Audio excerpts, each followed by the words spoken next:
የሰው ልጅ በፕሮቶኮል አይጠቃም ፕሮቶኮሉ ትልቅ ስለሆነ ትልቅ ያደርገው ትንሽ አለባበስም ስለለበሰ ትንሽ ያደርገው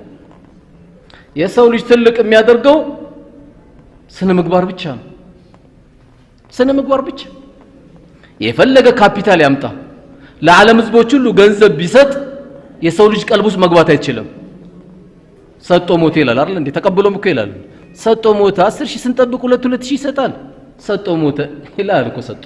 የሰው ቀልብ መግባት አትችልም በስነ ምግባር ግን የሰው ቀልቡስ መግባት ይችላል መጠየቅም አላህን ያለብን የስነ ምግባር ትልቁ ጉዳያችን አደራችሁ አላህን ምን ጠይቀው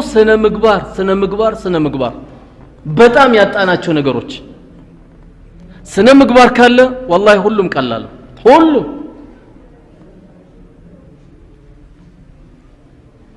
ለይሁዳ ለነሳራ ለህፃን ለእንስሳ ግመል መጣ እኮ ያለቀሰችባቸው እኮ ነብይ ናቸው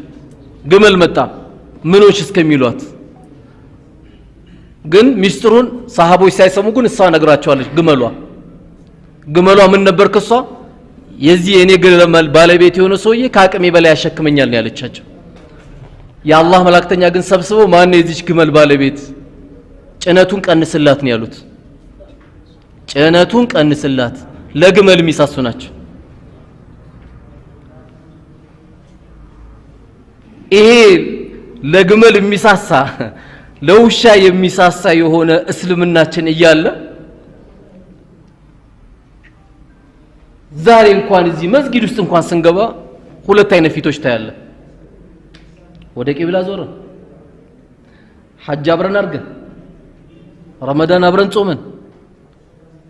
ወንድሞቻችን ስናይ ፊታችን ጭምድምድ የሚል ካለ በጣም ህክምና የሚያስፈልግ ሰው አንተ ነው ምክንያቱም ፈገግ ማለት ወጪ የለውም እኮ ሰው ብዙ ጊዜ የሚጠላው ምንድነው ወጪ አይደል ወጪ ነው ማን ነው እስቲ ከማከላችን ህፃናቶች መስጊድ ሲገቡ ግንባራቸውን ይሳም ነው ማንንና ማን ስመው ልጆችስ ማናችሁ እስቲ ስገቡ አሰላሙ አለይኩም ብላችሁ ግንባር መስሙት ይሄ ካልታየ ከውጭ ጋር በምን ተለየን ታዲያ ይሄ ነው እኮ መለወጥ ያለበት ቤታችን